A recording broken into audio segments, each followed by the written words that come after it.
खबरों में आगे बढ़ते हैं। लखनऊ से खबर बता देते हैं, जहां यूनिवर्सिटी में आईएसआईएस मॉड्यूल तैयार करने का मामला सामने आया, जहां तैयारी में लगा है अहमद अहमद उर्फ फराज पकड़ा गया है। तो बता दें, आरोपी फराज को एटीएस ने गिरफ्तार किया है। आरोपी अब्दुल समद मलिक ने कोर्ट में सरेंडर किया है। तो अलीगढ़ मुस्लिम यूनिवर्सिटी में कर रहे थे तैयारी। दोनों आरोपियों पर था 25-25 हजार रुपए का इनाम। तो फराज ने 2022 में एएमयू से मनोविज्ञान से स्नातक किया। अब्दुल समद एएमयू में मास्टर इन सोशल वर्कर कर रहा है और मामले में 7 आरोपियों को यूपी एटीएस पकड़ चुकी है। तो सभी पर देश विरोधी गतिविधियों में शामिल होने का शक है, जिसके चलते उन्हें गिरफ्तार किया गया है। और तो अलीगढ़ मुस्लिम यूनिवर्सिटी में कर रहे थे ये तैयारी।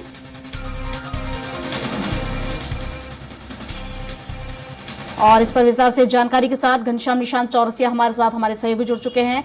घनश्याम, इस मामले में क्या ज्यादा जानकारी? देखिए प्रियंका जी, पिछले साल नवंबर माह में 4 लोगों को एएमयू से गिरफ्तार किया गया था। गिरफ्तार तो 6 लोगों को किया गया था। दो लोगों की पहचान छिपा ली गई थी, पहचान नहीं हो पाई थी। जिन 4 लोगों को गिरफ्तार किया गया था उनमें से एएमयू के सभी एएमयू के छात्र थे। 29 वर्षीय रकीब इमाम अंसारी जो बीटेक का छात्र था, एमटेक भी वही से कर रहा था। नावेद सिद्दीकी 23 वर्षीय बीएससी छात्र था, उसको भी गिरफ्तार किया गया था। मोहम्मद नुमान जो महज 27 साल का था, बीए ऑनर्स का छात्र था। इसके अलावा 23 वर्षीय मोहम्मद नाजिम को गिरफ्तार किया गया था। 2 अन्य लोगों को भी गिरफ्तार किया गया था पिछले महीने।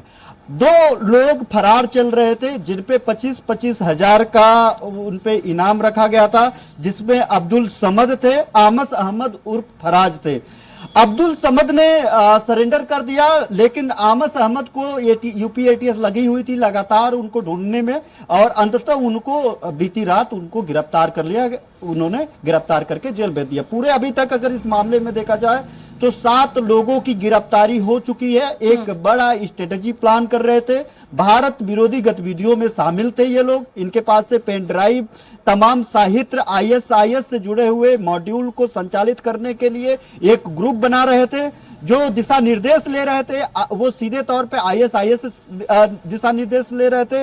मुंबई में एक ट्रेन ब्लास्ट और स्टेशन पे ट्रेन ब्लास्ट और अक्षरधाम टेम्पल को उड़ाने की साजिश रच रहे थे। इनके पास से तमाम एविडेंस मिला। जब छापेमारी की गई तो वो भागने की कोशिश कर रहे थे, लेकिन वो यूपी एटीएस के चंगुल में फंस गए और उनको गिरफ्तार कर लिया गया। उनको रिमांड पे ली गई। 3 बार उनको रिमांड पे लेने के बाद उनके निशानदेही पे जो भी एविडेंस थे, इलेक्ट्रॉनिक साक्ष्य थे, जो भी इनके पास पेनड्राइव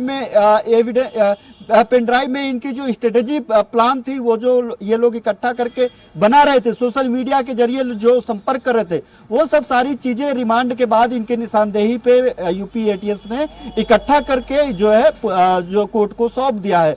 लेकिन इसमें जो फराज थे, फराज भागे हुए थे। फराज को गिरफ्तार कर लिया गया है। यूपी एटीएस ने गिरफ्तार करके अब उनको भी रिमांड पे लेने की कोशिश करेगी कोर्ट से, ताकि ये पता चल पाए कि इनका जो चेन था वो कहां कहां था और क्या क्या प्लानिंग थी। जो निर्वाचित सरकार है, इसके अलावा अगर देखिए बात करें, जो ये हमले करने के लिए सोच रहे थे अक्षरधाम, चाहे मुंबई के स्टेशन की बात करें, जो आईएसआईएस के जो कई तमाम इस्लामिक जो साहित्य है वो इनके पास से मिला। लेकिन इसके अलावा वो आईएसआईएस से जुड़े हुए हैं। इस्लामिक साहित्य रखना पढ़ना कोई गैर वाजिब नहीं है, लेकिन आईएसआईएस मॉडल में करना, उसको कन्वर्ट करके देश विरोधी गतिविधियों में शामिल हो जाना, ये बड़ा अपराध है। ये आतंकवाद की श्रेणी में आता है। इसीलिए यूपी एटीएस इन पे लगातार बहुत पहले से नजर बनाई हुई थी। 6 लोगों को एक साथ, जिसमें 4 की पहचान पहले जग जाहिर हो गई थी, उन्होंने एक्सपोज कर दिया था। 2 लोगों को एक्सपोज नहीं हो पाए थे जिनकी पहचान, लेकिन अब पूरा अगर देखा जाए तो पूरे 7 लोगों को एएमयू के जो देश विरोधी गतिविधियों में संचालित होने वाले जो लोग थे, जिन पे टेररिस्ट का आरोप लगा है, 7 लोगों को अब गिरफ्तार कर लिया गया है। इस मामले में मुख्य आरोपी कौन है? जिस तरीके से देश विरोधी गतिविधियां संचालित की जा रही थी, ये लोग उसमें सम्मिलित थे, और हालांकि अब गिरफ्तारी हो चुकी है, तो क्या ये जानकारी लग पाई कि मुख्य आरोपी कौन है, किसके द्वारा ये सारी साजिश रची जा रही थी?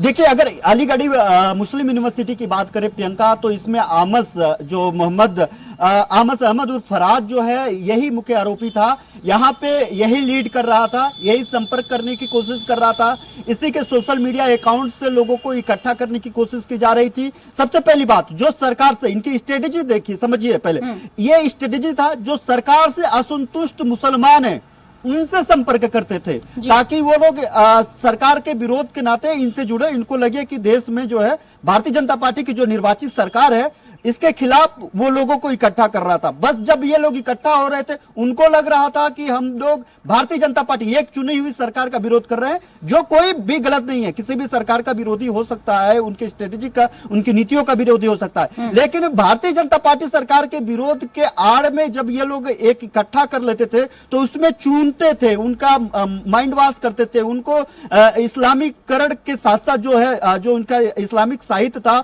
उसके जरिए धार्मिक भावना को बढ़ाते बढ़ाते वो देश विरोधी गतिविधियों में उनको संलिप्तता में लेते थे, उनको उसमें जकड़ लेते थे। उसके बाद वो एक अलग से स्ट्रेटेजी बनाते थे, एक बड़ी साजिश थी, एक बड़ा स्ट्रेटेजी था, उनको इन्हीं लोगों के बीच में से देश विरोधी तत्वों को पैदा करना था। और उसमें जो फराज है, फराज मुख्य भूमिका निभा रहा था, लेकिन फराज का आका कौन है, फराज के ऊपर किसका हाथ है, इनके पास जो करोड़ों रुपए पैसे आए वो कहां से आए, आईएसआई से जो मॉड्यूल में संपर्क करने का जरिया था उनके पास कैसे पहुंचे, जरूर कोई ना कोई आका रहा होगा जो आईएसआई से इनका संपर्क करवाया होगा। तो ऐसे में फराज को अब जो है उसको अब रिमांड में लिया जाएगा और ये यूपी एटीएस में पुलिस जो है रिमांड में लेकर के अब पूछताछ करेगी और ये जानने की कोशिश करेगी आखिरकार इनके तार और कौन कहां से है और कौन कौन से लोग इसमें शामिल है, किस तरीके से संपर्क में थे। कोई और मॉड्यूल तो नहीं पनप रहा है इनके संपर्क में,